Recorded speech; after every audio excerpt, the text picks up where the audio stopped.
I don't know if you watched me watching your Yay interview. I'm so curious when you're navigating a conversation like that. How intentional is the thought process between like building rapport and pushing and giving a little and letting like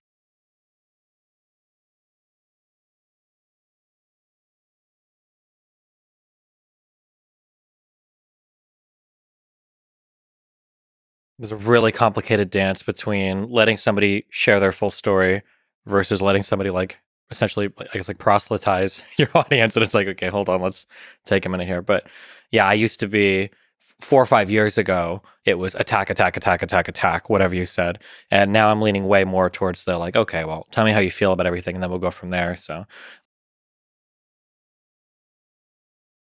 a lot of people like my new approach. Some older fans will watch and they're like, why are you letting this guy just ramble on? You know, he said like 5 or 6 wrong things and you're only going to call him out on 2 of them. And it's like, it's just different styles of conversation. But yeah, I'm always listening. I think you have to listen because as soon as you stop listening, the quality of everything falls apart. The connection disappears, the quality of the conversation disappears. But my natural inclination is to just be way more aggressive than normal. So I have to constantly remind myself. I guess you would call it a meta conversation where I'm like, okay, he's probably saying this because of that, or we'll let him go here and then we'll stop later. But yeah, because my preferred style of conversation is like, I'm gonna talk, and the second I say something you disagree with, then let's iron it out, right? I think in like syllogisms, like, okay, here's premise A, good, okay, premise B, okay.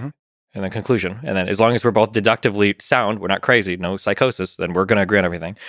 Whereas other people most people think in stories, like narratives, like there's a whole like narrative and the individual facts don't matter as much because they'll pick and choose what they want. And it's really hard because everybody thinks narrative, so I have to function in that world. But it's frustrating for me sometimes.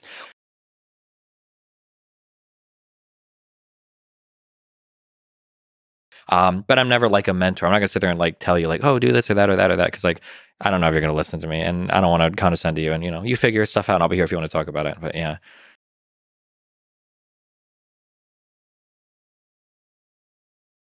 language is very complicated. When it comes to stuff relating to slurs, there's been like a whole trajectory of feelings on everything related to language. In my early 20s, I'll say like 22, 23, I think probably when I first started streaming, my feeling is that any word is just a word. And if it hurts you, that's your fault. Take responsibility for yourself. This probably came from my background of being like a really independent person. So that's just kind of like the mind that I had for everything. And they were like a collection of experiences that I had that as I grew, I started to realize like, okay, well, I feel differently about some of these words depending on the context, and I can see how they can affect other people depending on the context. So as I've kind of like grown, I think I've developed a more sophisticated understanding of how different words are used and how they affect people, whether they like it or not, and more importantly, whether I like it or not.